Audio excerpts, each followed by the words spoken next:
All right, Heather. You don't get to pick a letter, so. You just wanted to make me think I would be able to pick a letter. Yeah. Just to tell me no letter. Because this is just us tonight. This is just us. And on top of that, this isn't a real episode. This is a bonus episode. Yes.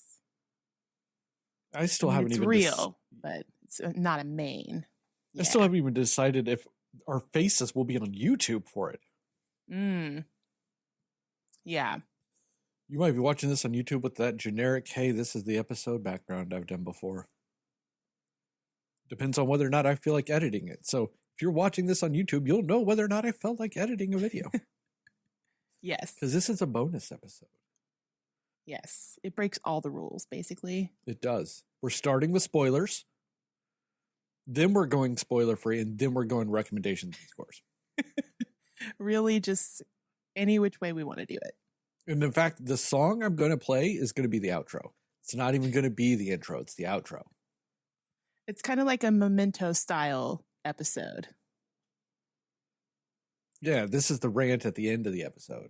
Yeah, basically. Transition.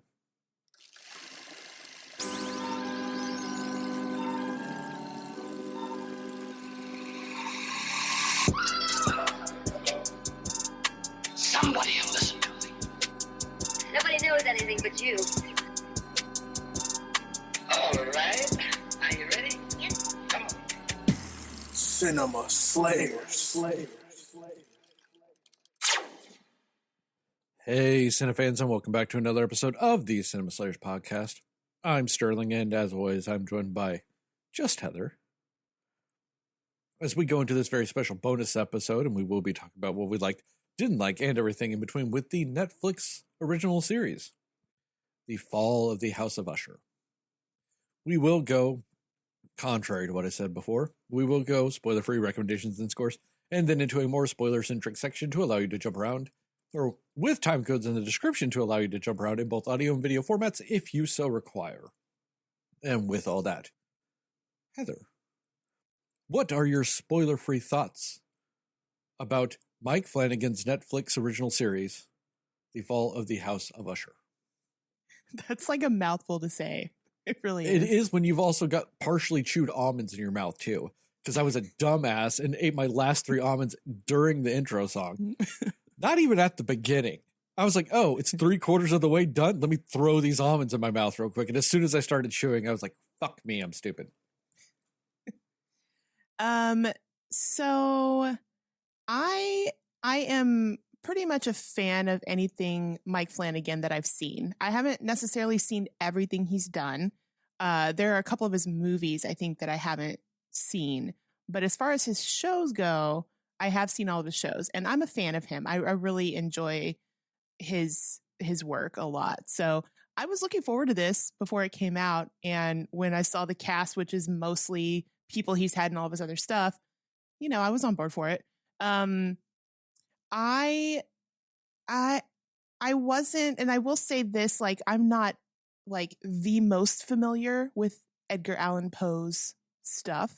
I know the basics. I know the main ones, the important ones, but some of these stories that they had in this, since it is sort of, you know, off of his work, I didn't really know the stories of. So there were some things I didn't really know how they were going to play out, but some of them I did. And in either case, I would say I did, for the most part, I really liked this. I like how they unfolded the story, and it was kind of like a mystery, in a sense, a mystery in reverse, because we kind of find out some stuff up front, and then we kind of get to play it backwards, or in a way, just sort of as the episodes go on, we get revealed what really actually happens to this family. So I like how they kind of unfolded everything. I like that because it's episodic, there's a different character they're focusing on every episode. And I thought that was really well done, but they're still encompassing the overall story of it in every episode as well. And yeah, I just think that it was told really well. I think the writing of the script was good.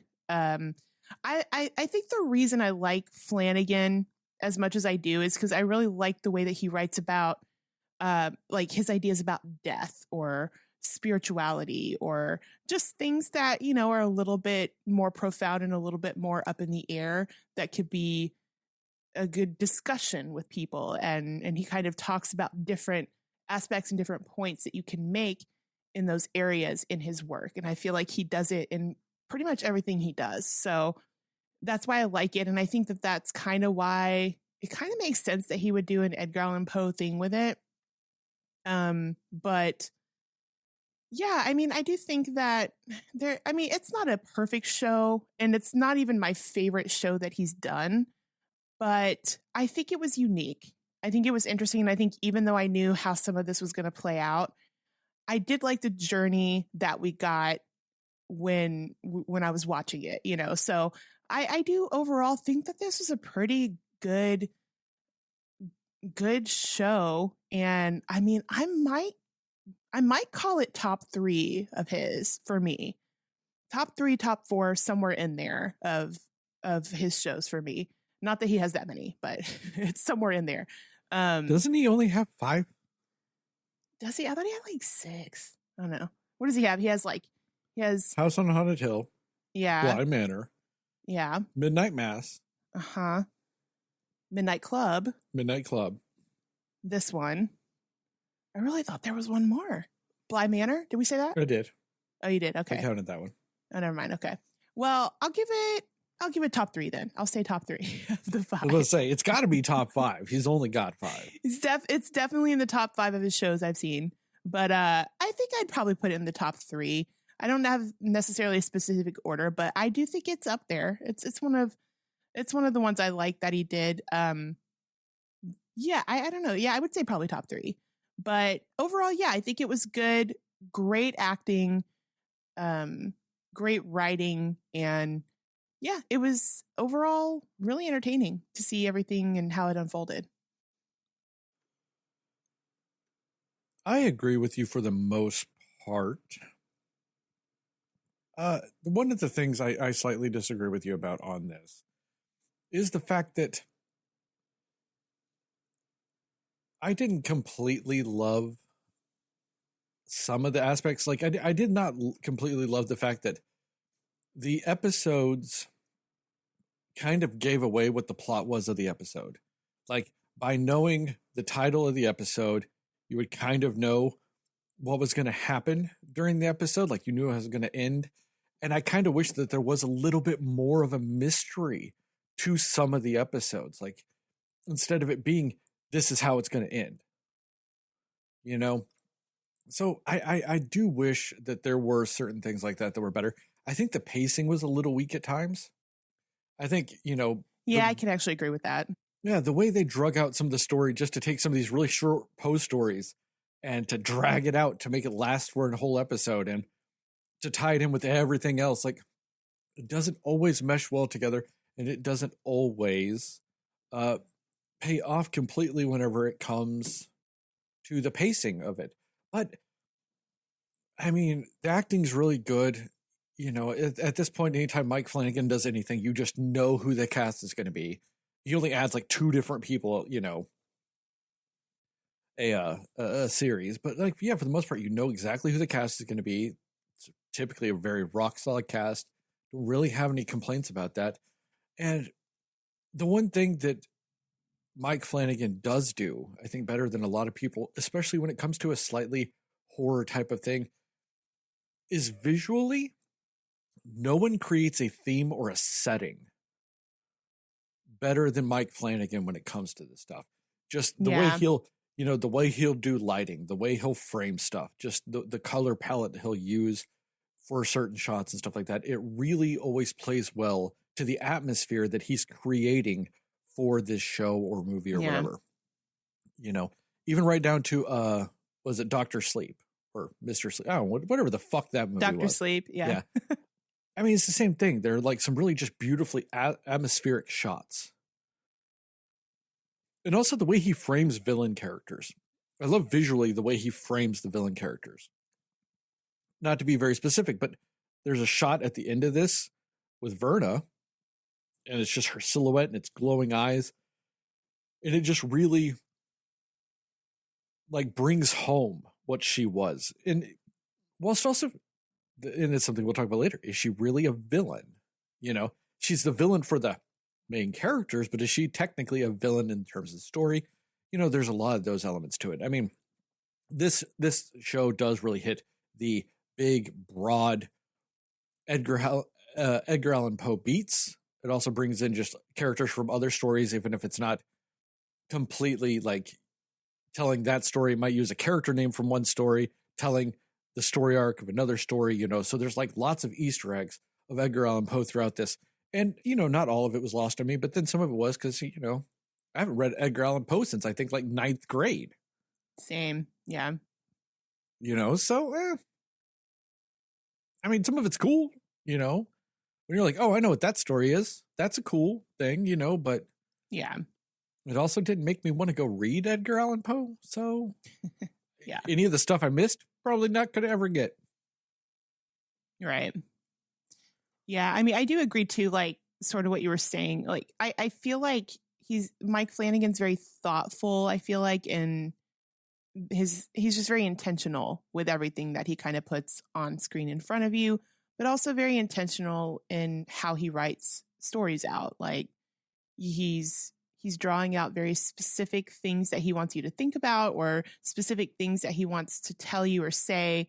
And yeah, I don't really feel like, for the most part, some exceptions, I don't feel like he's usually sloppy with that stuff most of the time. Yeah, I can agree with that. I mean, the overall concept and the overall story arc he was going for in this show, I do believe he succeeded in. You know, there's tons of Edgar Allan Poe stuff in it, and he's taking these individual stories and putting them in an overarching story that is also a Poe story, you know. So I like that blend of how he was able to do that. And, you know, it's going to take somebody like Mike Flanagan to do that, you know, to have that, you know, that attention and that intention with what they do. Yeah. Like I said, sometimes it just doesn't completely translate in regards of it's well paced, you know. So there are just times when you're like, yeah, this episode should have ended about 6 minutes ago, but they're dragging out this scene for whatever reason, you know. Yeah. But in the end, with that, I mean, I enjoyed it for the most part. I mean, I think it is a massive step up from honestly the worst show he did, which is Midnight Mass. Fuck everybody that likes Midnight Mass. And I know you like it, Heather. Sorry, I just said fuck you. But yeah, fuck Midnight Mass.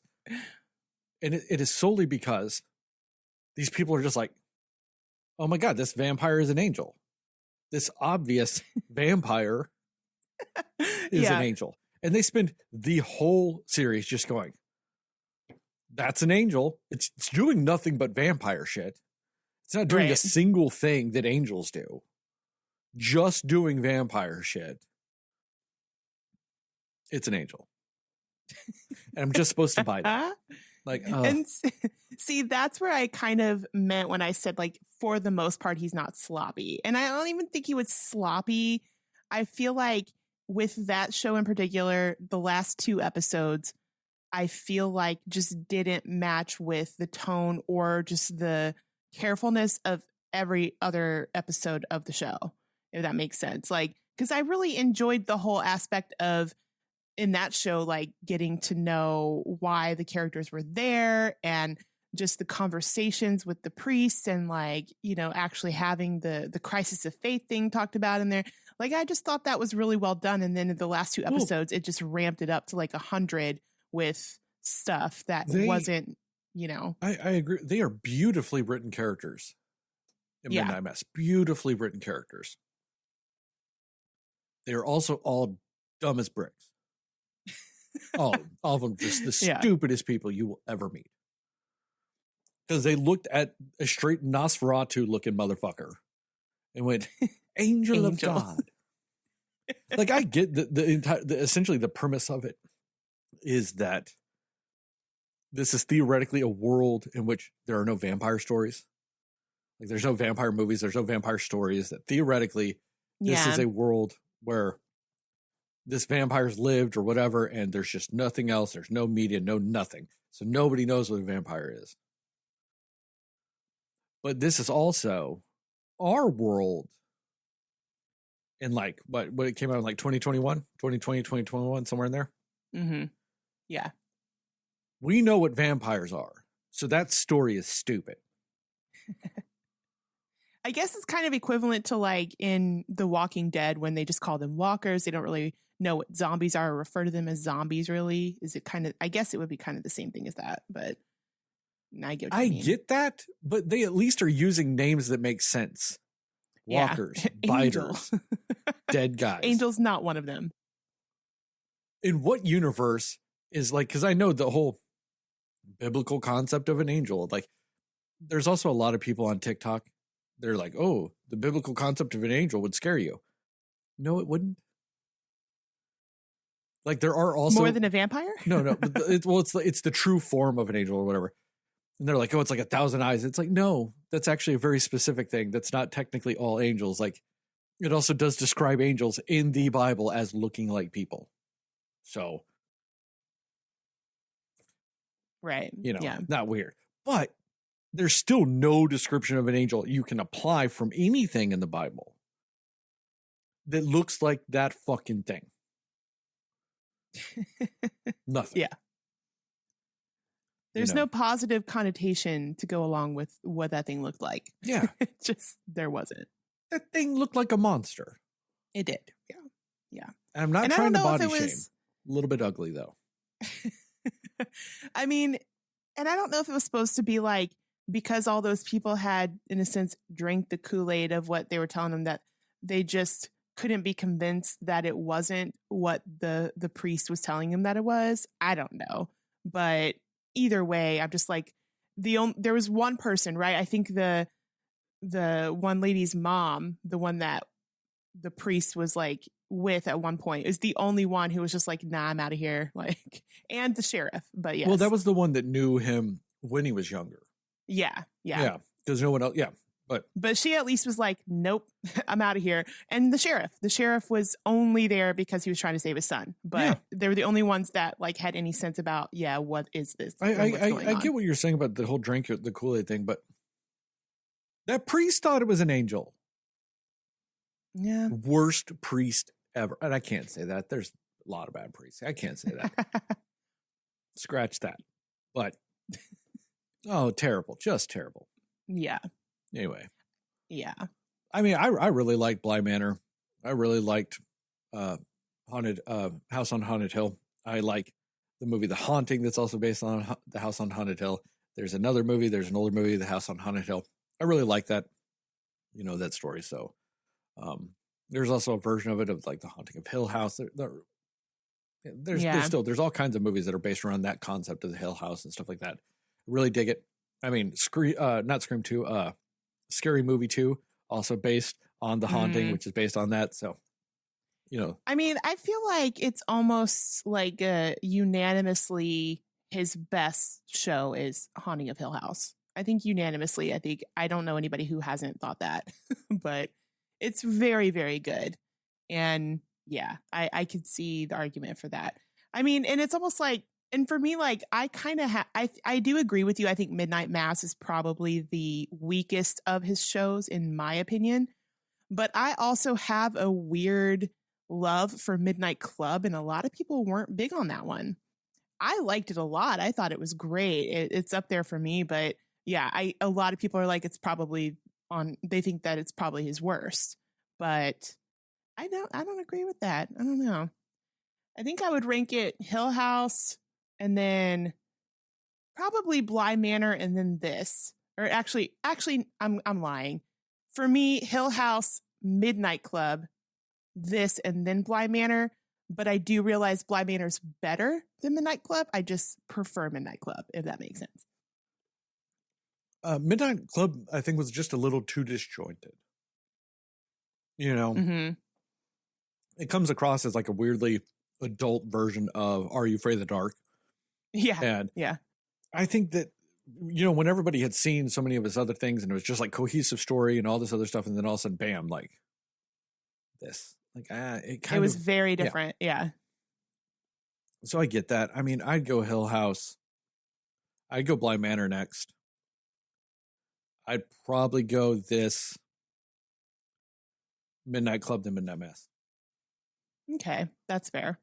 And the thing is, like, I don't think any of them are bad. I just think, like, I mean, even Midnight Mass, aside from those last 2 episodes, even Midnight Mass is better than a lot of other shows I've seen. No. Fuck Midnight Mass. That's the one you can't. I fucking hate that show. It's like, it's the least rewatchable. I will say that much. I mean, that show's like getting a great blowjob, and then halfway through, the person just starts punching you in the balls nonstop. Just does nothing but punches you in the balls. So it's one of those where it's like, for you, the idea of like, because it was so good and let you down, that's why it's the worst and why you hate it. I mean, yeah, because like, all right, say that blowjob was happening. Could be the best thing you were ever happening. But then because of the ball punching, all I'm going to remember is ball punching. I'm not going to remember anything before that. Right. Yeah. That makes sense. Yes. I know that's a very Fair crass enough. analogy for people, but guys, that's what that show was like for me. There's going to be the people out there that are like, I get that. I get that. That speaks to me. But anyway, we're talking about everything but this show at this point. I know. I guess this is kind of an unexpected intro in a way. But this is what happens when Justin's not on this episode to calm us down from going on tangents. Right. Because everybody knows throughout the history of the Cinema Slayers podcast, Heather is the worst person about going on tangents. Just nonstop tangents. Yeah. And Justin needs to calm me down. And, it's his fault. This is all his fault. Because I go with the flow. That's what I'm known for. Just going with the flow. Yes. So I'm here with you, the tangent queen, and I'm going with the flow. We need Justin here. We need the balance. Yeah. The on-task king that is Justin. Yes. Yeah. Yeah, definitely. So if this goes off the rails, we only have Justin to blame for that, for not balancing us out. So. I mean, he can't expect me to do it. I'm the chill guy. Yes. Yes. Never said a controversial thing in my life because I go with the flow. Yeah, you don't step out of line. You never do. Don't. Yeah. It's not in your person to do it. Very mild mannered. Yes. That. Recommendations and scores? Yeah. Yes. Recommendations and score. You might as well just go first all episode. You go. I do recommend this show. Yeah. Again, it's not one of those where you need to have seen any of Flanagan's other work to understand this. I mean, seeing Edgar Allan Poe's work helps with this, but you don't need to see it for this story to make sense or for it to be enjoyable. At least I don't think. It's got this dark, beautiful thing about it. I guess kind of like a gothic horror vibe. I guess that's what you would call it. And it does set a really very specific tone that is intentional that he does. And it works really well with the story that he's telling with it. That backdrop with the story he's telling, of course, with Edgar Allan Poe's work is very much fitting. And I think it's beautiful writing. I think it's great acting and just, for the most part, good storytelling. Yes, it is a little bit slow at points when it doesn't need to be, things like that. But and I do think that there might have been opportunities to focus on some of the characters a little more than they did. But with the nature of how the episodes went, prevented that from being able to happen. But it overall, yeah, I think it was pretty solid, I would say. I would let me see. I guess I'll give it an 81 cats scratching your eye out of 100. 81. Wow. I don't know. I can't gauge if that's too high or too low for you. Probably too high. It's a fine show. Yeah, go ahead and watch it. In fact, if you're listening to this right now, probably already have watched it. It's been out for a while. We were just kind of doing because, somebody asked us if we were going to do it. And we're like, yeah, sure, we'll do it. Justin wasn't able to. That's why he's not on it. And it's a bonus. So who cares? I'd recommend it. Sure. It's also the last thing Mike Flanagan's doing on Netflix for a while. And I'm also, Right. I am so fucking tired of seeing all those things on Facebook that's like, oh, the reason why you won't get a Fall of the House of Usher season 2 on Netflix. Also, because it's a mini series. Right. Who gives Most a of his fuck stuff is. about the Amazon deal he makes where, that does not matter. This is a mini series. This is not a multi-season show. The only thing he's done that was meant to be a multi-season show was Midnight Club. Yep. So, yeah, it's for the most part, it's good. It's acting. It's got atmosphere. It's got all of those things. It's got Poe stuff out the wazoo, if that's what you're into. It's got a good amount of violence. It's got, it's just got, a slew of things. I mean, this show is all over the place when it comes to the varietal of things you will see. So, I do recommend it. Wish the pacing was a little better. Wish there was some more mystery to stuff. But, for the most part, still, it's a good watch. I'll give it a 72. Okay. A 72. I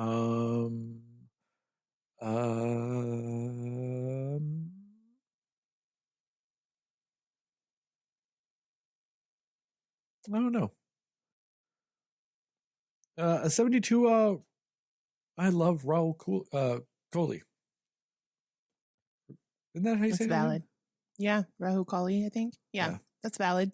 I love that man. I loved him on iZombie. I'm glad this man's getting more work.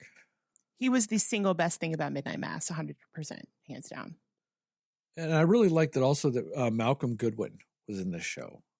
He played the younger version of the U.S. attorney guy that was going after them. Oh, okay. Yeah. Yeah, he's also from iZombie. Oh, is he? Yeah. Okay. So I was really kind of happy that they did that. And then also you had a ton of Battlestar Galactica people too. And by a ton, I mean two. Because Mary McDonnell and what's his name? Michael Trucco? They were both in Battlestar Galactica. So a lot of fun shit all around. So what did I give it? Did I say 72? Yeah. I don't even remember what the fuck I said. Yeah, you said 72. I fucked that up. Hold on. Plus 81 equals divided by 2. That makes our official Cinescore with the Cinema Slayers rule of always rounding up a 77. Okay. I can live with that. That's literally the exact same score we gave When Evil Lurks. Oh, okay. Yeah. Spoilers? Let's do it. Spoilers. You're going first. I told you, you're going first all episode. I feel like this is going to be a back and forth of the spoilers, though. But Nope. I'm not saying any more things from this point on until you are 100% done. Oh goodness. Which I can't believe I forgot to bring this up earlier too. Having Mark Hamill in this was pretty awesome. I did quite enjoy that. Yeah, he was good in this. I liked he was very understated, but very intense when he needed to be. Yeah. I've definitely not seen him play a role like that before, so I thought he did a really good job. I mean, you've kind of heard him do a role-ish like this when he's doing the Joker on Batman the Animated Series, with just being able to say very menacing things, and having that very menacing tone to him. But No, I really dug what he did with this. I did too. Yeah, he was really great. I mean, the thing is, obviously, at the beginning, one of the first things that you learn in the opening of this is that basically, I mean, it's the House of Usher, it's the family, the Usher family, but they're all basically dead. They're all deceased, and then every episode is sort of going back through how each of them died. So, and that's kind of like why. I mean, I don't know if maybe that's part of what you mean about needing more mystery with it, but yeah, I do think that was it kind of, I feel like that piece of it was good to know up front because it kind of set the tone of everything else that plays out in the show. And I do like the main Roderick, is that his name, the main guy?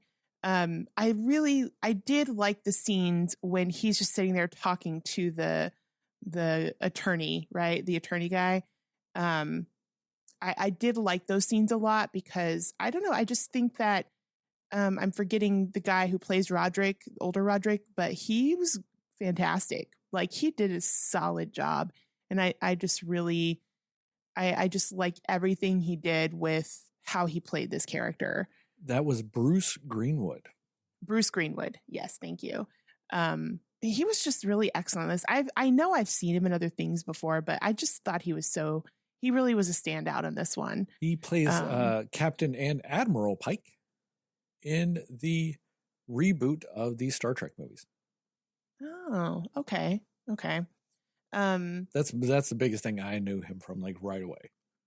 And I know he's in some other Flanagan stuff. But yeah, I really just liked the presence that he brought to being the head of this family and all of this stuff. And then Mary McDonald, I think is her name, the sister. McDonald, not McDonald. McDonald. Mary McDonald. She was excellent. Like, I feel like, I mean, if we want to talk about villains of the show, she might be the biggest villain, really. I think Verna, who is Carla Gugino, who I love Carla Gugino. I think she's great in everything she does. I've loved her since Son-in-Law. Me too, actually. That's the first thing I ever saw her in. She's great. She's fantastic. And she also looks the same as she did in that movie. So, but yeah, like she's fantastic in this. Like she's a fantastic role as Verna in this. And I think that kind of like what you were alluding to about, you know, Verna is essentially, I guess you would call her the villain or the antagonist, if you will, of this show. And she does it. She's actually probably one of the most perfect performances in this show. I have no notes for her. She's great in the entire thing. She is the antagonist of it, but I know that there's a little bit up in the air about what is she supposed to be. I think ultimately, or the majority of things I've heard, is that she's supposed to be portraying death. Well, I think with that is it's a little bit more up in the air because it's the whole, like, does the deals with the devil type of act. Yeah. You know, those, like, and it's always the double deal. It's always, you know, it's never quite as simple as it may seem, you know, which is the traditional viewpoint of a deal with the devil, you know. But I mean, you can make also the argument that if her character is death, that maybe people have, like, attributed deals that they make with death to the devil instead, you know, any number of those things. Yeah. But I think that might be the point, that she is an amalgamation of so many things, you know? Yeah. Yeah. Because I wouldn't fully see her as the devil because, you know, traditionally the devil is supposed to be played as, like, kind of always wanting the worst and just wants your soul and all these things. Like, I don't really think that that's what, you know, she was here. But yeah, I see that she's it does feel like she's a little bit of a couple of different things. So, and with that, it also goes to what version of the devil you're looking at. You know, True. there are versions of the devil in literature and all this other stuff to where he's not particularly evil, you know, because, you know, his thing is sin, and If you want to sin, he'll let you do it, but you just have to face the consequences because God has rules on this, and he's just the enforcer.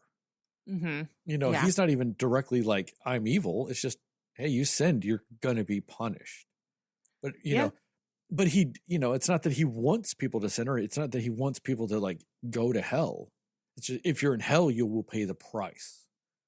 But, outside of that, it's like, hey, no, you don't have to go to hell. You can be a good person. I'm cool with that. But if you're a bad person, yeah, I'm going to punish you because that is what you deserve. So there are versions of the devil like that, to where she could also be attributed to that, where innocence is fine, and like innocence or the loss of innocence might break her heart. Mm-hmm.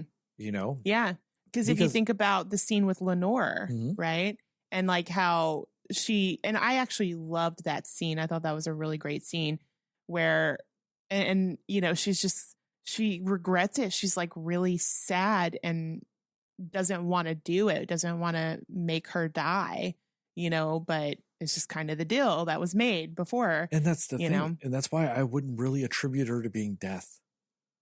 Because death would be cold. Yeah. Death wouldn't care. That's a good point.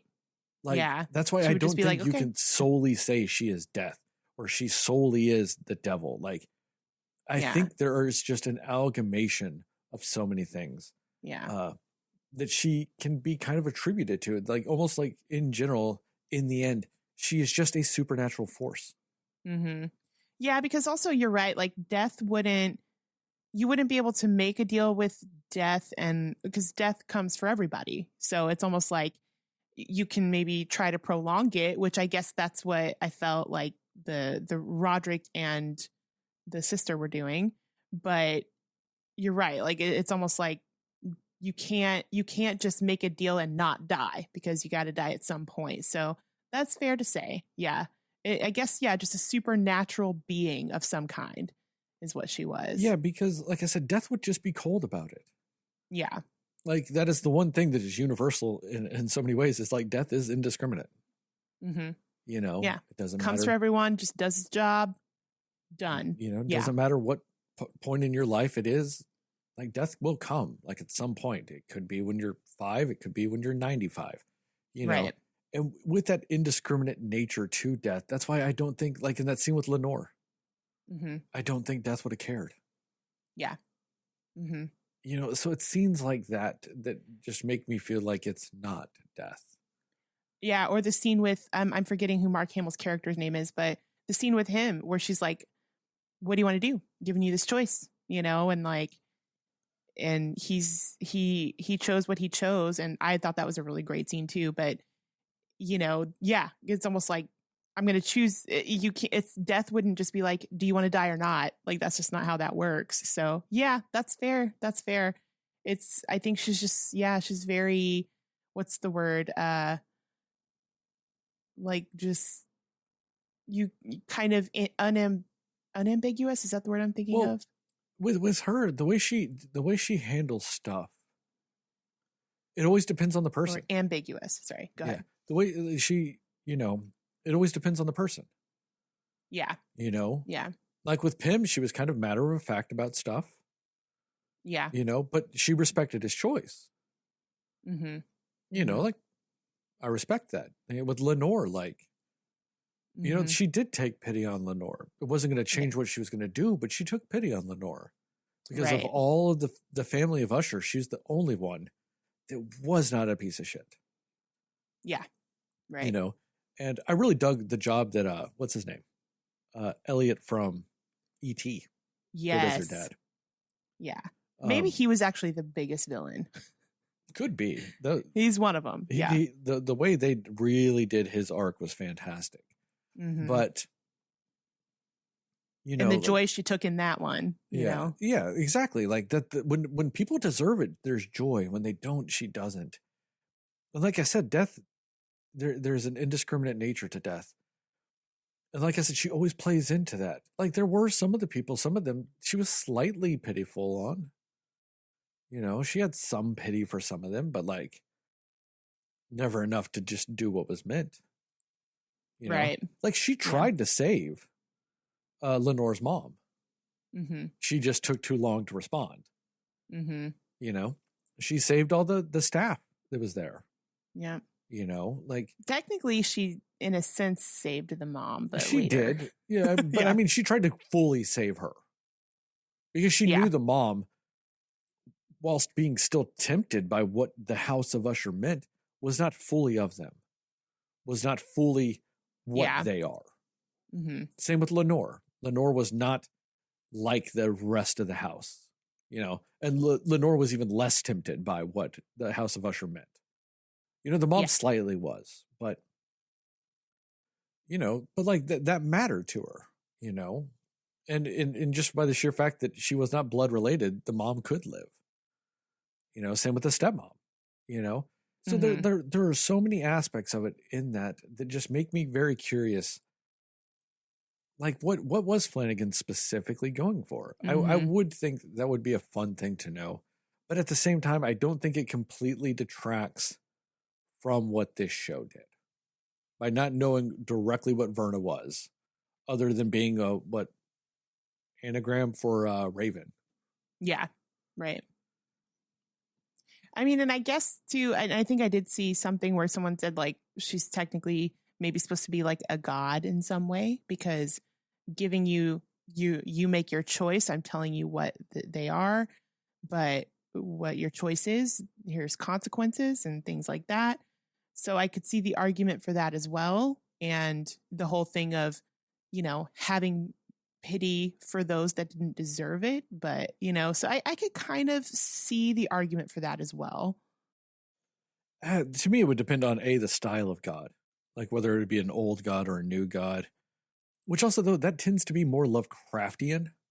Lovecraft Yeah. tends to go more into the old gods, the elder gods, the eldritch gods, you know, like what we as humans can say with Cthulhu and stuff like that. And typically, those gods are completely indiscriminate. They do not care. Mm-hmm. They crave death, you know. And so that's why I wouldn't even think she would be, even then, at that sense, like an old god, you know.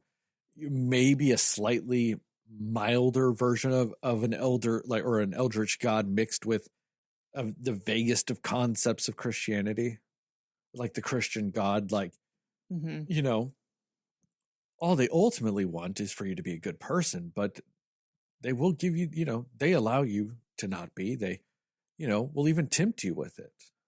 You know, it's your choices that ultimately decide what you are, though, to them, or, you know, and those things. And I could, you know, so I do appreciate that. I mean, plus, like you said, the performance as that character is just one of the most rock solid things you will see in this. Oh, yeah. Yeah. I mean, and again, it's also, I feel, very on brand for Flanagan to kind of make things like that up in the air and ambiguous, because that's kind of, I feel like he does that in a lot of his stuff of like, interpret this how you want to interpret this kind of thing for what makes sense for you. I feel like that kind of could be a little bit what he was doing here. That's fair. I mean, yeah, I will say this, Mike Flanagan, sometimes it's okay to just say what the fuck it is. Sometimes we want the answer, yes. Kind of like how you ended up saying this angel's a vampire. Yeah. Like you can tell us what Verna is. You told us. Maybe that's the time you should have held back. You should have been like, nah, this is just a thing. Switch the two. Yeah. Like you could have been more specific in this, yeah. way less specific in Midnight Mass. That is fair. I don't know. Make the vampire at least not look like, I don't know, a vampire. Right. Maybe the something exact version slightly of a vampire. Angelic. Right. You know, something that looks like it may have actually known what the grace of God was. Yeah, that's fair to say. Yeah, maybe. Yeah, if we had any notes for Flanagan, I think that would be the notes we have for him. But I've got so many notes just about Midnight Mass. Yeah, all the issues with that one. But yeah, I think. I mean, but yeah, I loved the character of Verna and just seeing the different versions of her throughout the whole show. And what she looked like to each person and who she played to each person and all of that. So it was really an interesting concept, but it was, I mean, they could not have casted it more perfectly for it to be Carla Gugino. I mean, that just makes total sense. And, you know, I think that, I mean, I think I lean towards the episodes where I kind of already knew a little bit of the story were, for the most part, the ones that I enjoyed more. And I don't know if that's just because I was familiar with them, but only to the vaguest extent. Like the Telltale Heart is definitely my, you know, the one that I think I would consider like my favorite Edgar Allan Poe story.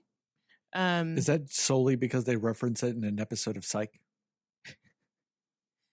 Oh, they do, don't they? No, that actually wasn't why. They also do a Simpsons episode on it, but see, weirdly enough, I know no Simpsons references. It's one of those like where they did the Halloween like episodes or whatever, and it was like one of three in an episode. House of Horrors. Yeah. That's and those I always the extent watched. of my Simpsons knowledge is that. Yeah, same. Yes, they do that in the episode of Psych where the old man dies. It's one of the Christmas episodes. Yeah, it's the rocking chair. I forgot about that. And Sean does the thump thump thump thump. Oh yeah. And then Gus starts doing the Norman. Yes. But yes, I totally forgot Sean about is that. doing the Telltale Heart to Gus. How did I forget that? Man, you think that would be my first reference? Something's up here. I don't know what happened, but yeah. But no, I do. You know, I like that episode, and I like the actress who plays. Is it Victorine? Is that her name? Or Vic, I think they called her. Yeah, they called her Vic. She's fantastic, especially from her in Bly Manor. She was so great in Bly Manor, but she's just a really great actress, and I have not seen her in anything except Bly Manor and this. But she's so good, and I just want to see her in more stuff. But you know, I do like that, kind of like what you said with the Midnight Mass characters, how beautifully written the characters are.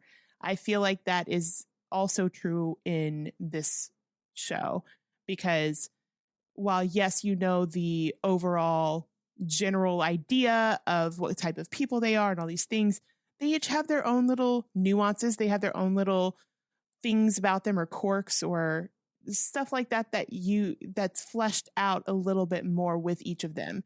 And I appreciated that too, because it wasn't like, I don't think any of the issue was focusing too much on giving us the more of the characters and who they were as characters. I just think that I found some of the characters more interesting than others, and you just didn't get to see them as much as you would have liked. Like the you know, is it Katie Seagal, Mike Flanagan's wife, the Camille was her name in this. She was an interesting character, and she unfortunately was one of the first to go, if I remember right. I want to say in like this, maybe the third episode or something like that. She lasted longer than my boy. That's true. She was the one right after him. I thought it was the one right before him. I'll never forgive Flanagan for that. He took my boy away so early. And see, I agree, because I was upset about that too. But I do also feel like somehow we got to know him more as a character than we did Camille. Like for some reason, it felt like Leo Usher was a little bit more of somebody that you remember his character more than you do Camille. And I don't know if it's maybe because he was interspersed a little bit better with the other characters in the show before his death episode, which was, I think you're right. I think that was the third episode. And then the fourth episode, I think, was when she died. Yeah, she was the one like right after him. But, you know, and so that was kind of a bummer to see those characters go so early. But, you know, I just feel like, yeah, I would have liked a little bit more of, you know, Rahul Kohli's character. Are wrong. Oh, are we? She dies in the third. He dies in the fourth. Oh, okay. So I did. Okay. So I did sort of have it right at the first. Yes, you were correct. I was wrong. It is flipped. Okay. Because it's so Victorine in the fifth one. Yes, because the no one technically dies in the first episode. Right. The second is Mask of the Red Death. Third is Murder in the Rue Morgue. And fourth is Black Cat. So you were correct. Okay. So because I was like, I knew she either died like in the one after or the one before him. But yeah, okay. So, but yeah, either way, and maybe that is why I feel like we got a little bit more of him, maybe because we actually did get a little bit more with him. But, and honestly, Prospero, or whatever his nickname was, the first one who died from the Mask of the Red Death, he was an interesting character too. Like, he was a really interesting character, and he was the first to go. So we just didn't get a lot of him. And it wasn't a thing where they did a lot of necessarily like flashbacks of them after they died, if that makes sense. Like, you get flashbacks of Roderick younger and Madeline younger, but you don't get you don't get flashbacks of the kids, his kids, when they were, after they were dead. You don't see any flashbacks of them after that point, really, as far as I remember. So, and that would have been fine to do too. But, for the purpose of how they laid out this show, that was fine. It just, it's just one of those like, oh, bummer. I kind of cared a little bit more about the characters that died sooner. Like, unfortunately, the gold bug one, I didn't really care for her character as much as any of the others. She was weirdly, as late as she lasts in the show. Yeah. Was almost the weakestly developed. Yeah. Yeah. Like, I wish they went more into it, because like, I really like the fact that she was having like these weird kink things and all this other stuff. And they just kept weirdly touching on it. But like, I wanted them to see them like delve into it, not necessarily completely for the sex part, but just like her psychology behind wanting that, like to want to watch her husband date a version, like somebody was playing the character of her. Yeah. Like to have dinner and have a date. And, like, I don't know if it went further. I don't know if like, mm-hmm. Yeah, like she'd watch him fuck or whatever. But like, I think that that's a really fascinating thing to introduce, that she wants to watch her husband date a sex worker that is being paid to act like her. Yeah, it's a very specific kink. And I'm like, very specific. And that's so fascinating. And I'm so sad we didn't get more of it. We didn't get that. Because, I mean, you feel like what you do know of her, it feels like maybe it's one of those where she doesn't, like, there's a disconnect with her own life, right? So she'd rather just see somebody else play out like what her life would be, because she's just so disconnected. Yeah, you know what I that's mean? so fascinating. Like, she's disconnected, but she wants her husband to be married to her and have a relationship with her, but she can't give it to him. So she has to have somebody else play her to give him the relationship, but she wants to watch it happen.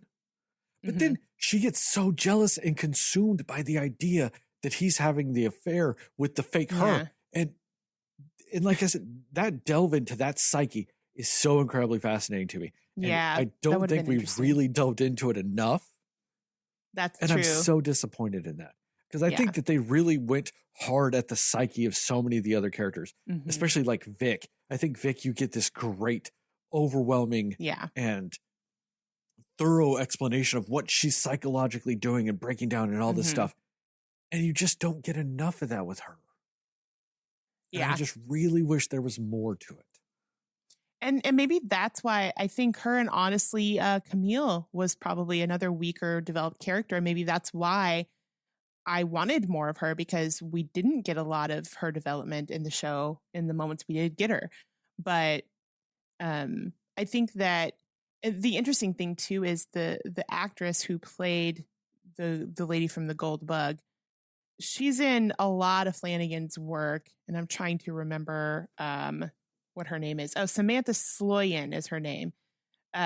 She is actually a phenomenal actress. Like, she's really a good actress. Everything that I mean, I've only ever seen her in Flanagan's work, but she brings it every time. And she's always just she always just play the fascinating character in some way, or she's really good at being evil and terrible. But also, like, in this, she wasn't evil and terrible, but she was very firm and cold in a way. And she's just so good at like playing these very strong emotions. Disconnected. Yeah. Yeah. And I know something else you've seen her in. Oh, what's that? The Morning Show. Oh, yeah. Okay. Yes. I know that because Yeah. And sadly, she's only in like one episode of that. But still. but even in this, her acting was great.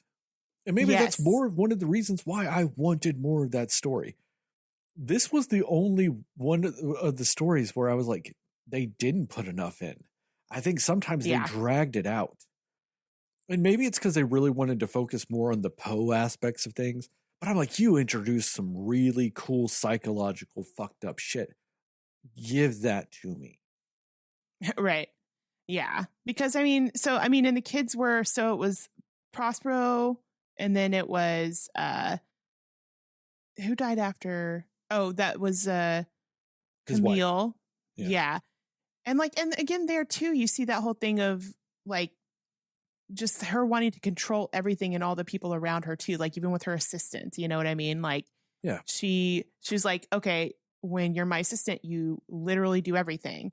So yeah, it's just kind of, it just, that could have been an interesting thing to develop more of like, why is that, and also with the way that their family is, probably a lot of why they are the way they are about certain things, but they don't really go into that.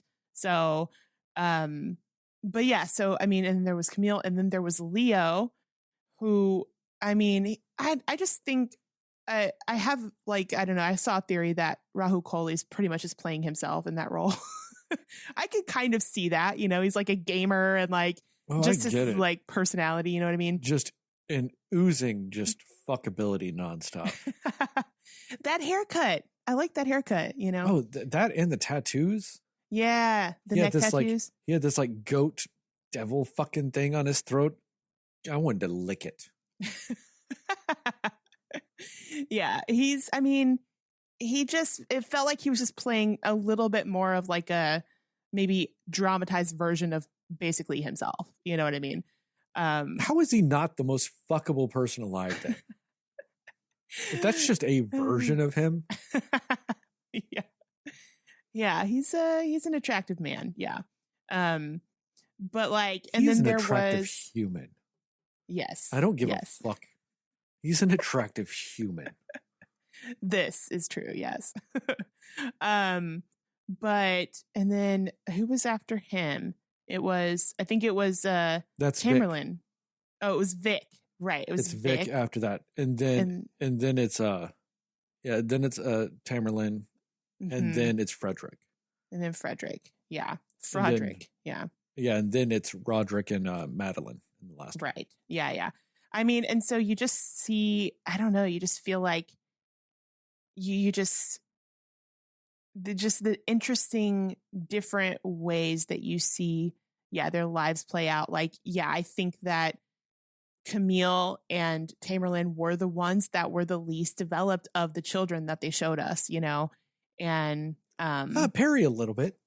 Prospero. And yeah, I guess Perry, but that's what he was meant to be. He was meant to be a superficial character. He was meant to be that fuck boy. You know? Yeah. Like he was the young kid, didn't give a fuck about anything, just, fucking and drugs and parties, and didn't give a fuck about the business. And then when he was trying to get in the business, then he was trying to like just do things to get that because he wanted clout. And then he wanted to get secrets to get clout. Like, that's all he was. And he was meant to be that. And so that works insanely well for the first character to die. And you just get hints of him also being a little bit psychotic almost, like holding a knife to somebody he thought took his eggs, and like, you know what I mean? Just things like that. And he just had a complete and utter disregard for anything other than his own wants and needs. Or just, maybe a sociopath. Yeah. Like that was Straight it. He up. just only cared about his wants and needs. Fuck everyone else. But what I love about that is when he was in the room with Verna, or the version of Verna that was there, like, I feel like that was the only time that he actually showed that he was kind of interested in something somebody else was saying, And I loved that. I think any scene that Verna had with one of the other people was always so good. It was just the perfect scene because, her and her supernaturalness knew exactly what to say to these people to kind of, draw them in a way, or whatever it is, or get them to think or whatever. But And I did like the moment between Prospero and Leo where, you know, you could tell that Prospero looked up to him, or Perry, he looks up to Leo, and Leo wanted to be that good example. And you could just see that they felt like, as the siblings, they felt like they had more of a connection as siblings than any of the others, for the most part, you know. And I thought that was really well done too. And but yeah, it's hard because there were just definitely characters you wanted to see a little bit more developed. And even Roderick's wife, Annabelle Lee, I liked her character, but again, I actually could have stood a little bit more development from her.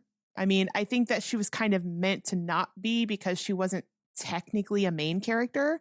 She was sort of just like a catalyst in a way for Roderick. And she was just the person that you got to see. He actually had a loving side to him before, you know, all of the stuff got to him. And I think that she served that purpose well. But just the way that the acting was done, like, I was just curious and more interested about her character a little bit than what we got. And but yeah, he does such a good job of writing fascinating characters, because Roderick and Madeline are just, they've got to be the worst people ever. But you're just so fascinated by them when they're on screen. You're like, I want to know what you're about to do. And like, I feel like Roderick, even though he was, I feel like you could see glimpses of him having a little bit of a heart. Madeline, not so much. Like Madeline, you just feel like she had nothing, you know? I liked that she did when it came to him, though. I guess that's true. Well, yeah, he was the only one. The most she had was with him. Not, you know, not completely, but the most she had for anybody was for him. And so I dig that, you know, where he had it to a degree with all his children. Yeah. You know, to a degree, but he was still very standoffish, because he's like, you fuckers are going to die before me, you know. But that's true. Maybe that's why he was standoffish, because he knew that. But with everybody but Lenore, because I think part of him thought Lenore might be immune. Yeah. And she wasn't, you know. Right. And the only two people that he truly had affection for, like, he did have it for Annabelle, you know, but he lost her, you know. So that's kind of whenever he lost his humanity. Like, losing, like, she was his humanity. Losing her was the humanity. Lenore is what gave it back.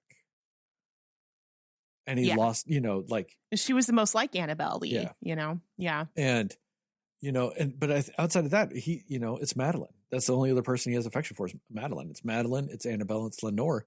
And everyone else, you know, he puts up with them because they're family, and that's it. Yeah, that's a good point. And then I mean, I saw a video too where someone was talking about how, you know, because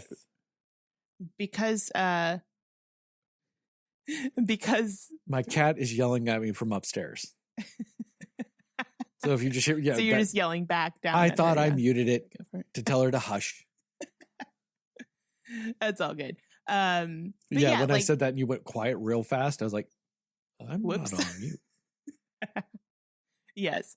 But like I saw, like somebody said in a video that I saw that because Roderick and Madeline were just so like their father completely, you know, cut them off, you know, didn't want anything to do with them and disowned them entirely, all of this stuff. That's why, even though he kept them at a distance, he still at least had them in his life.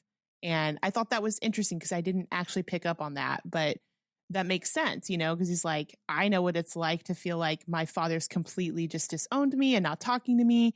And then, so that's why he was like, okay, all my children, they're about to die because of me, but I'm still going to keep them close to me in a sense. Like I'll still provide for them and I'll still take care of them and whatever else, because he didn't have that and neither did Madeline. So I did think that was an interesting kind of character development that you see in Roderick as well.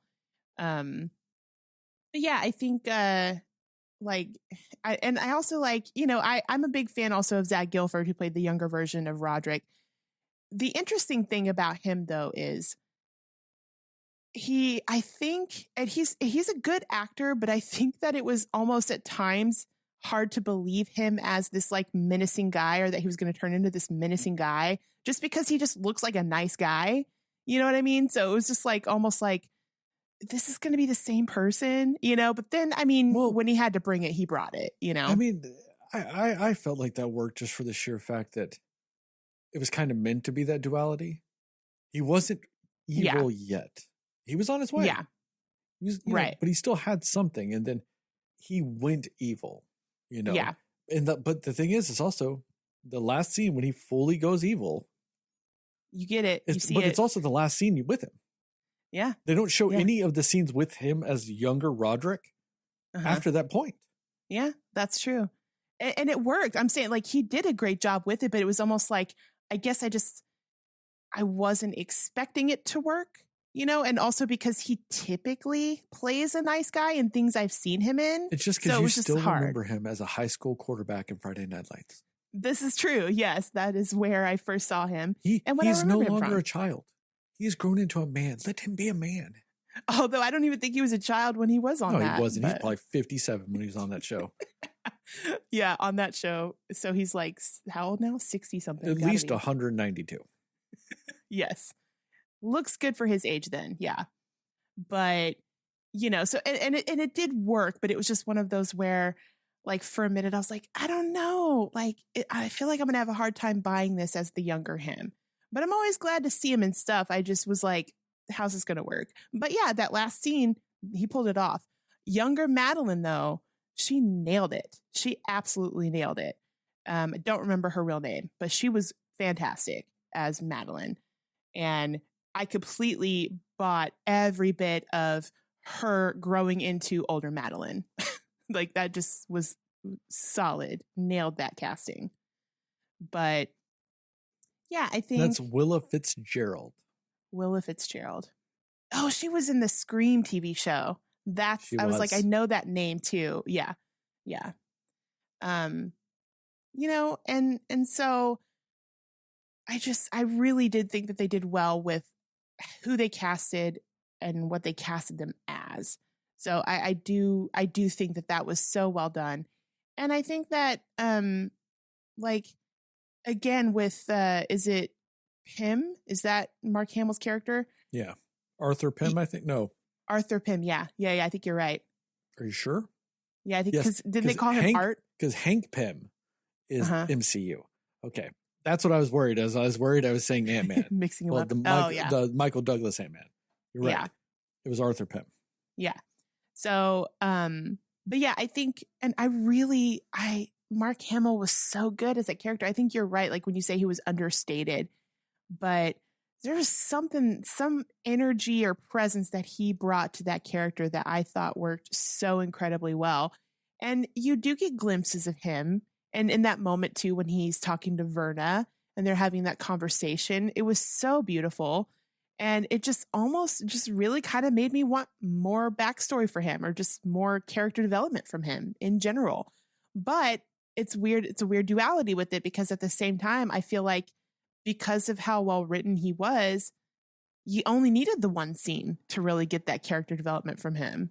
It just kind of worked with, even though I would have liked more because I thought he did great in the role, the one scene gave me pretty much everything I kind of needed for his character, so I don't know. I just think that was interesting, but I think, I do feel like towards the end of the series in like the last episode or so, there were some moments like we were talking about with the pacing where you feel like it's about to end a couple of times and it doesn't. Like everything kind of that happens before Madeline in a sense comes back to life or whatever she does from the basement. That could have been an ending and that would have been fine. Or you didn't have to have the Madeline part to it. You could have just kind of explained what happened or something, but it just kind of felt like it was ending a couple of different times in the last episode that it could have been probably done or paced a little bit better with that. So that's all I can think of right now, but I'm sure I'll have more thoughts on what you say. I honestly don't know what else I'm going to say because I was chiming in during when you Yeah. were talking with what I had to say about those specific things. Yeah. I mean, one of the scenes at the end, whenever Verna's talking to Roderick and it's raining outside and it changes to like raining bodies. So he could see what is Yeah. it, like the pyramid of death or like the body count Mhm. of his, of his actions. Mhm. Like I really dug that scene. That was a really That well was done good. scene because it's very subtle. Like Yeah. it slowly starts changing raindrops into people. Yeah. And It took me a minute. I was like, wait, what? And I was like, oh, yeah. yeah, it was a Yeah. very well done scene. And then there's the Mhm. one with the I think my favorite scene in this show is whenever they did the little part from the cask of Amontillado. If I'm fucking that up, I'm sorry. I don't speak Italian.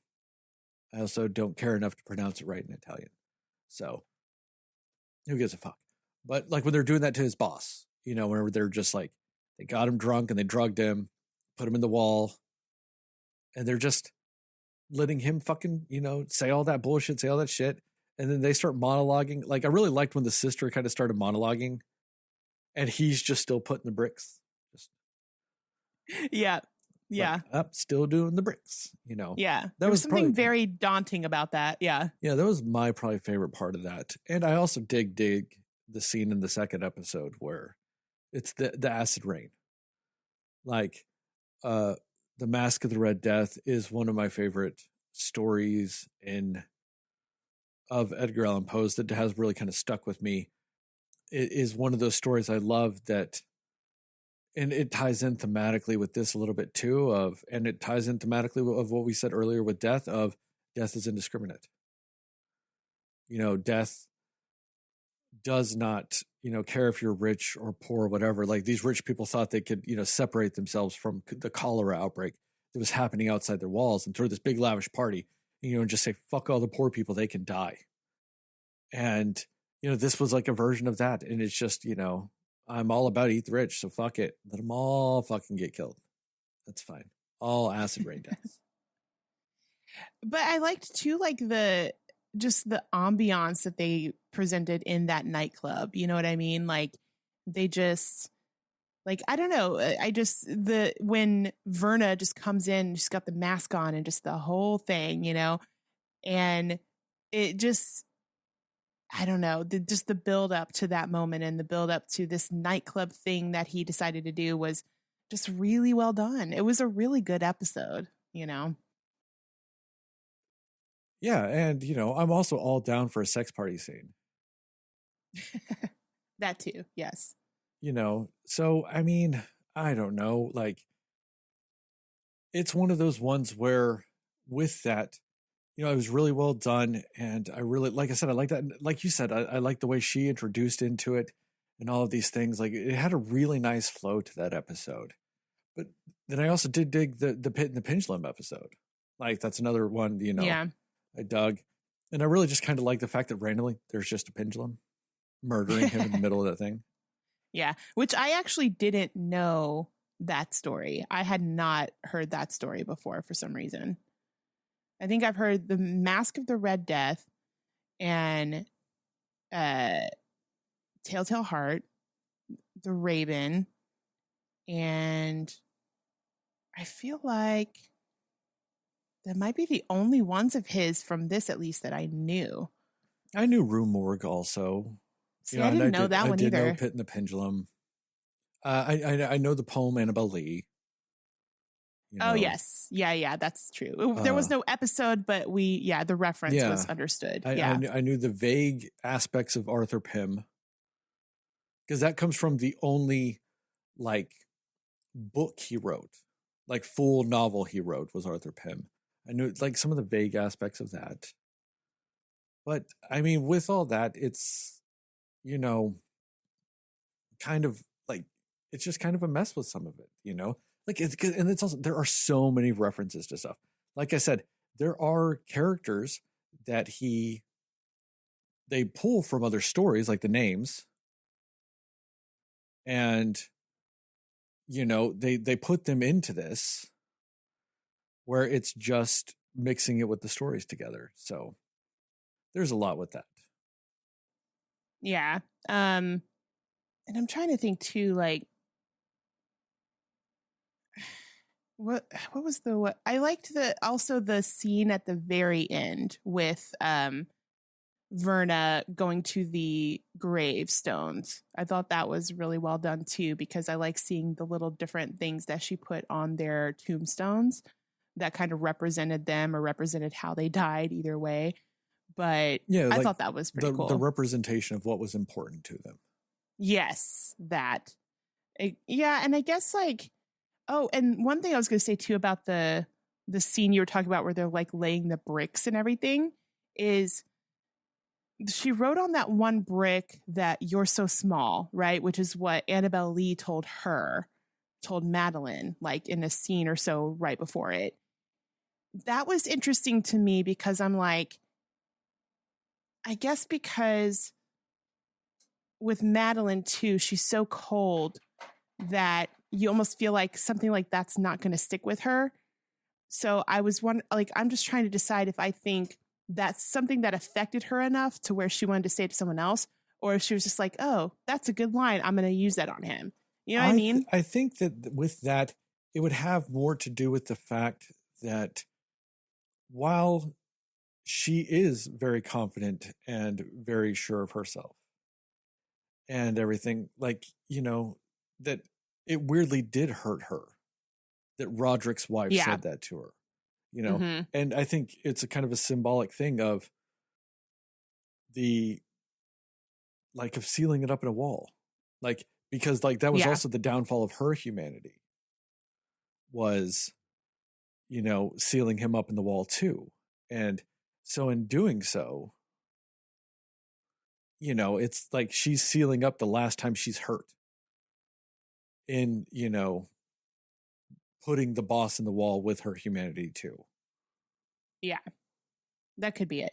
It was just an interesting choice because Annabelle Lee is just not the character you think is actually going to get to Madeline, and they're very opposite people. So I just thought that was a very interesting choice to do. Like I said, I think it's just solely because of Roderick's connection with her.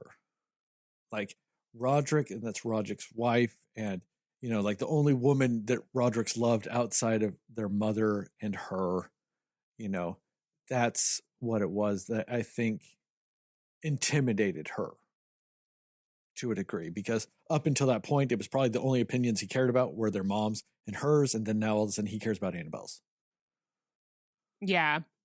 Yeah. And I did also find it interesting too with like when you see the scene where they're both sitting with Verna and she's making the deal with them, and you just kind of see this look of kind of shock and disbelief that Roderick agreed so easily to the deal, because Madeline's like, hey, like, I'm not gonna have kids, like that's not my thing, that's gonna be his thing, you know. And so it was interesting to me to see that she had like almost a look of like, I can't believe you're agreeing to this, when you feel like she's the one who would more so be fine with it more than Roderick was. You know what I mean? Well, with that, I think it has to do with the fact that like she's not afraid of that deal because, like you said, what is she going to lose in that deal? She's not having kids. So what is she losing? Where with Roderick, he had everything to lose with it. And it's whether or not, you know, they were kind of surprised, but it was also like showing that breaking the boss up in the wall and losing Annabelle, that was the last straw of his humanity. Yeah, he was just done after that. He didn't care anymore. Yeah, he'd make any deal ever at that point, you know, to just get what he wanted. Because that's all he was working on, was to get to that. You know, he had already more or less thrown his family away to get that. Yeah. So why not do it again? Like, to him, that's what I think it was. It's like, I've already thrown them away, do it again. Maybe by doing this, I at least kind of get him back. And he did, because he got money. So he's essentially able to buy his kids back. Yeah. And also, somebody I forgot to mention was Roderick's new wife, the one that was on the drug that they were producing. And yes, I liked her a lot too. I thought that was an interesting choice to have that relationship, but I liked her character. I guess she's the only other person that you would say was a decent person in in this, but she was also not actually an usher. She was just kind of married into it. Yes. And I liked that aspect of the story too. I liked that it was, he's like marrying her and essentially giving a part of his fortune away to her. Yeah. Just because she is living proof that all the things he said about his drugs are wrong. She's incredibly addicted to it. She needs them to, like, all these terrible things that everybody says that his drugs do. If there's ever a case study for them being those terrible things, it's that. And, by by marrying her and keeping her in place, like that was his way of making sure that her story never goes public. So it'll never cause the downfall of the House of Usher, even though it was always like, and that's the thing, he was willing to do all that to not cause the downfall of the House of Usher, whilst it was still always going to fall. Yeah. Like all he did was prevent it from falling by 2 years. Yeah. Although it did seem weird that like there was a scene between Roderick and Madeline, I think, where it almost felt like they didn't actually believe the deal. You know what I mean? Like it was like this such serious thing, and he was like, I don't care, whatever. But then it felt almost like he was just like, do you remember her? That was her, right? This wasn't real, right? Like this wasn't actually a thing. But I feel like that was weird because I feel like the entire rest of their lives, they did believe that up until that point. I think it was at that point they had become used to being so rich and so powerful. I think they assumed it was just like a drunk night type of thing. And that it wasn't going to be more than that. That like maybe they just imagined it, or maybe it was just some dumb thing one night, because there was nothing after that. There was decades of nothing. Yeah. Nothing was happening. Yeah. And so, but it said that they were all going to fall together, basically, right? And so since he just kept having all these kids and there, all this other stuff, I think he was just more or less like they were assuming, like, well, all the kids are alive, so couldn't be anything. And then the kids started dying, and then I think it becomes a denial thing of we didn't make some deal with some supernatural being. This is just pure happenstance. And then it kept happening, and then they kept seeing her, and it became more and more and more. Yeah. I honestly didn't think about that aspect of like, maybe that's why he kept having kids. Well, yeah, there's that. Yeah. Because I think he was thinking it'd be like a 1-by-1 thing. Yeah. And if he's just having, dozens of kids, it's like, gotta kill dozens of these guys before they get to me. Yeah. Especially, and it also shows that he never actually found love after Annabelle Lee, like that the relationships didn't mean anything, Yeah. Everything to him was just to further the cause of the House of Usher. And, and like I said, I think part of it was a denial thing. It was all this stuff. Like he was doing behaviors to imply that he believed it was real, but at the same time didn't want to admit to himself that it was real. So whenever he's seeing her, Madeline, like, that's her. And he's like, that's who? I don't even know. Let me just go get a couple more kids popped out real quick, just in case. Right. Yeah. That's, and I guess in that sense, like, man, pretty messed up what Roderick did, but I guess if he lost his humanity, why would that matter? But then I think he did slowly start to realize that he did actually care more about his kids than he let on, because when they were dying, especially Lenore, his granddaughter, he was just like, he actually was affected by it. I don't know. Yeah, because I think that's one of the things with it is when his kids started dying, I think he was like starting to realize what it was. But also at that point, that's whenever he had gotten his humanity back with Lenore. You know what I mean? Like, so he had got so I think he had spent so much time with the kids growing up, disconnected and not caring about them. And then Lenore happened. And then he started to care again. And then they started dying, and he knew what that meant. And I think it was like, once it started happening and all this other stuff, the end of his life also was, he was on the brink of his own life. His kids are dying. But I think also at a certain point, he realized Lenore was going to die too. Yeah. And, he's just being eaten up inside because that's all he cares about at that point. Yeah. Right. And I think, with that, I think that's where he started getting nervous and scared and like started, really inspecting and digging and all these things into himself to realize what it was. And it all was tied into Lenore. Yeah.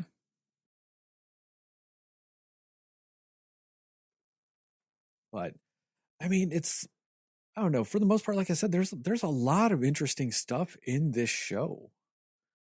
I just don't think that they always spent the time on the things they should. Yeah. And sometimes we got like really long scenes of Death being a monkey but pretending to be something else. That scene was rather drawn out. Yeah. I could see that. And I mean, also I hated what they tried to do as a misdirect in the Telltale Heart episode. When she's like trying to call, and it's like, we know the woman's dead. Yeah. Why are you trying to do the fake out that we're just not seeing her? Right. Yeah. Obviously that was kind of obvious from the beginning of that. Yeah. Although I did think that scene was great when Roderick was there with her. Yeah. And like Roderick finds the body. Mm-hmm. And then she just like stabs herself right in front of him. Like, yeah. I did like, I guess, that aspect of the twist with it, that it wasn't like the cops interrogating her and she's just being slowly driven mad with guilt. I liked that it was just, she was driven mad to die in front of her father, which did add, I think, more to it, because while he might be somewhat heartless and he was, like I said, slightly gaining humanity back because of Lenore, it was just like hit after hit. Like, regardless of anything, there's not too many people that can stand there and watch one of their children commit suicide in front of their face, whilst on the heels of losing 3 other kids. Right. Yeah, that's fair. And I did think that was interesting too, that like you see her, I think, because didn't she say something like, no, she has to apologize for what she's done after she's already just completely dead. It's just like she completely just was trying to, I don't know, pretend like it wasn't a thing. Like that she did not just kill her. I don't know if it was her fiance or her girlfriend or what it was, but I think it was just girlfriend. Just girlfriend. Yeah. Okay. But yeah, her just being like, no. She has to apologize for what she's done, and just really just had lost all contact with reality. Just, you know what I mean? At that moment. One thing I am slightly sad about is the whole, like, for most of the show, they're like, there's a mole in the House of Usher. There's a mole in the House of Usher. I think there should have been one, because you find out in the end it was just a ploy for the family to turn against each other. And I think there should have been one from the beginning, because I think the whole plan was like, trick them into thinking there's one so that someone will actually become one. They will actually do it, like, to save themselves against the mole that's already there. I think there should have been one. I think it should have been Lenore. Oh. I think it should have been Lenore, because she's the only one that was not like everybody. And I think like they had the whole thing of like, Roderick at the beginning is like, I'm going to fucking murder whoever the fuck it is and all this other stuff. And then it's Lenore. Oh. And then he can't. That's interesting. He realizes in that moment she's right. That would have been a twist. Yeah. But then also she dies. Because of him. Like, he realizes she's right. He's wrong. She's the innocent one completely. Like, like all those things that, like I said, that she was the regaining of his humanity. He becomes totally human again because of that. And then she dies. That would have been really interesting. Yeah. I think that's a slightly better version of that. Yeah, that's true. Especially do like that. With how they wrote the Lenore character. I think that would have been so great, that he is willing to kill anyone else in that fucking family that betrayed them until it's Lenore. Yeah, then he won't do it. But she dies anyway. And that breaks him. That would have been really cool to see. That would have been, I like that, actually. And that's why I was slightly disappointed in that scene when, what's his name, Dupin was like, I didn't got one. I was lying. Yeah. I wish there was one. Yeah, that's a good point. No, I like that revision to this story. Yeah. But yeah, I mean, overall, I think it was, for the most part, well done. Like, yeah, I just appreciate how, yes, it was based off of all of these works from Poe, but it was modernized and it was made a little bit, he had some creative freedom with what he did with some of it. And I thought that was really cool. And but he still did justice to, you know, the original stories in a sense. So yeah, I just really did enjoy this little mini series. And I don't think I'd want a second season of it anyway, even if they were going to do it. I mean, I just think it's so funny that there's so many articles like, oh, this is why you're not getting one. But like, of course you're not. Because everyone's dead. Like, how the fuck do you do a sequel? Yeah, exactly. But I mean, and that's why, like, as much as I love Flanagan's work, I don't need him to give us multiple seasons of things. I did want a second season of Midnight Club, but just how he writes these stories, he's very specifically doing it to be just like a one-off miniseries thing. And I appreciate that. Well, yeah, like, because that's the other, like, you know, like, no shit moment is like 4 out of 5 series he's done are all miniseries. Like, right. Yeah, that should be the standard. It should be why you are getting a second season of something instead of why you're not. Like, that's just such a waste of a clickbait article. And I also, like, it does kind of suck, though, that the one that was supposed to have more than one season got canceled. But at the same time, like, I don't necessarily think that's his fault or anything like that. But, you know, I think it would be interesting to see how he does with that, because how is he with long form storytelling? Well, because we've only seen either miniseries or movies from him, you know? I would argue that the reason why that didn't get a second season is because he writes it differently. You know, he wrote it differently than he typically would. So I don't think people were feeling it as much because it does flow differently than his other stories. Like I said, you do have the slightly disjointed nature of the fact that it is slightly built as an anthology. While there is the underlining story of the kids telling stories, every episode's different because of the stories they're telling being like played out in front of you, you know? Mm-hmm. And so I think it's a combination of that. And I think it's the combination of the fact that with that, it's just, it's a different format than people are expecting with him. Yeah. So with, you know, cause like I watched this fairly close to when it came out. I watched Midnight Mass close to when it came out, but I watched Hill House and Bly Manor years after they came out. Okay. You know, because they were miniseries. Like I can watch whatever. Whereas like an actual series where, you know, where numbers actually matter a little bit to whether or not you get a second season. I think people were used to like, oh, that came out. I'll watch it in like 2 months. Right. But in 2 months, Netflix is like, nope, too late. Right. It doesn't matter if it got all the viewership in the world 2 months later. Mm-hmm. It didn't get it within 5 days of it coming out. So they're like, nope, it's a waste of time. We're not doing anything anymore. Like, you know what I mean? Like there's that aspect of things. So how Netflix pulls the trigger sometimes. But then also Netflix will like, they'll wait a year before going, okay, yeah, we'll do a second season. Like they're just so all over the place. I think at that point though, even if they had it, even if they were possibly waiting it out, he had already started working on the Fall of House of Usher. And that was the last thing he was contractually obligated to do for him anyway. That also could have been it too.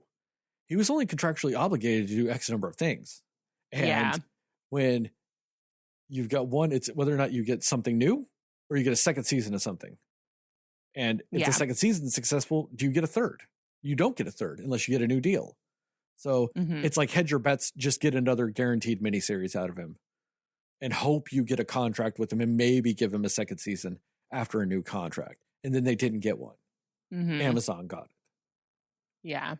So there's so many weird behind the scenes fucking movie studio bullshit money type of things that always play into all of this stuff.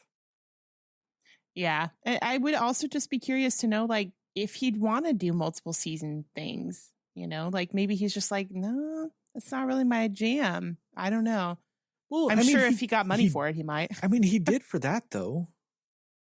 He did write it as something that was meant to be that. So, yeah, but I mean, I wouldn't be against seeing a second season of that or something, like, just as the curious Yeah. nature of seeing how he actually does that. I mean, I think he could do it. I just feel like I don't want the quality of his work to change because of it. You know what I mean? But I think he has the ability to do it. It would just be different than his norm. And yeah, but I would be curious. I would like to see how that went for him. We don't want like a Riverdale situation where we just get a good first season and everything else is just a little bit too much after that. Yeah, and there was something I know he was talking about wanting to make.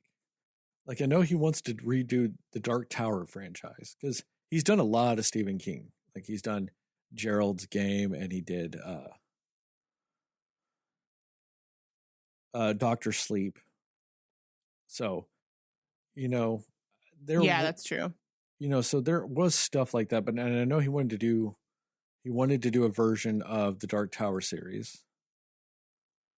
And I don't remember, like, but there was something else. There was another horror movie he wanted to do a version of. And I don't remember what it was. I'm going to look it up. You start talking about something while I look it up. I'm also wondering too, like, has he done anything other than horror type stuff? I don't think he has, but I could be wrong about that. I mean, I feel like he's one of those people though that I'm probably never going to think that he could do something bad. Like, knock on wood, hopefully that doesn't actually happen, but I just really, he's just always so thoughtful in what he does in everything that he, and it's all like, it's all in his same lane of storytelling, but it's all still so distinctly different from each other too. So it tells me that he could do variety and things like that. But yeah, I don't know. I don't know if they've announced anything either about what he's doing next, or if he even has anything lined up what he's doing next. But I'm curious already. You know what I mean? So I was right. It was Dark Tower. That's his dream project that he wants to do. Mm-hmm. But he's doing something called like The Life of Chuck. That's got Tom Hiddleston in it. Okay. Curious. I would like to see that team up. And what else is there? They're doing that, like The Life of Chuck. Oh gosh, I'm trying to find it. I was looking at an article. Yeah, The Life of Chuck. And Mark Hamill's back in that. He is actually supposedly now working on Dark Tower, doing it. He's going to do a TV series instead of that. And there's something called The Season of Passage. Oh. Which is a sci-fi horror film based on a book.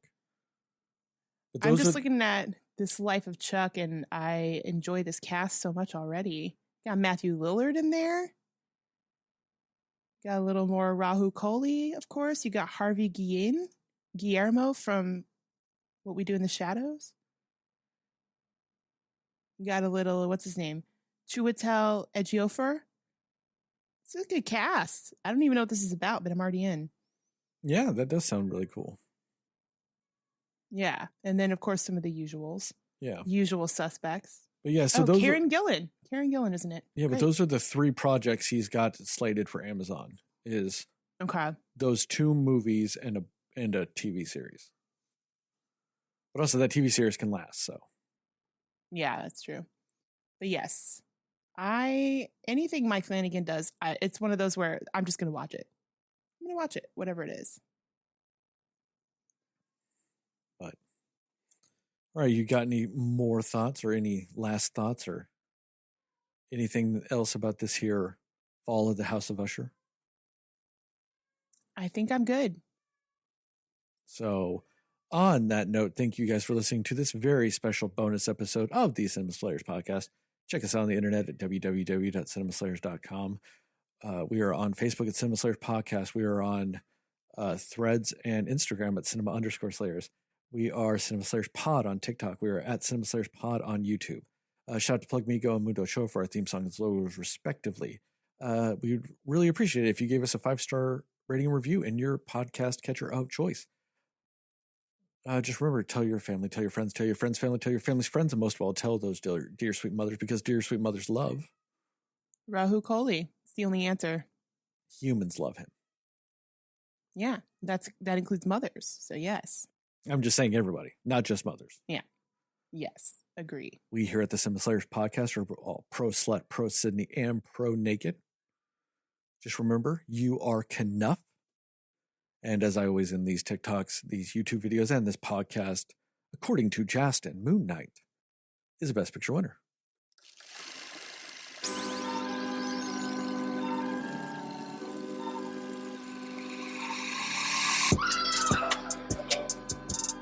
Somebody will listen to me. Nobody knows anything but you. All right. Are you ready? Yes. Come on. Cinema Slayers. I'm going to tell you, Cinefans, now, even though it's the end of the episode, and you'll probably already know this at this point, probably not doing video. Not going to edit that, just going to throw it out there with a blank thing, because there would be video for other stuff. This can be, like, bonus episodes, no video. Don't make me do extra work. Yeah, exactly.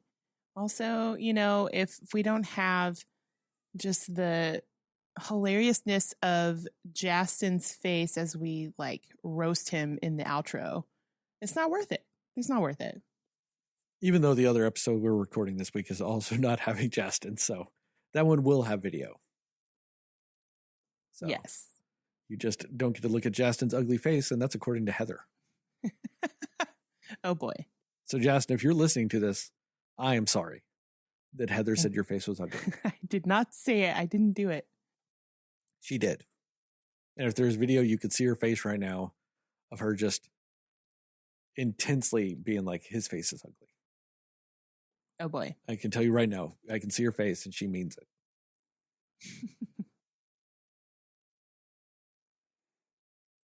I'm out.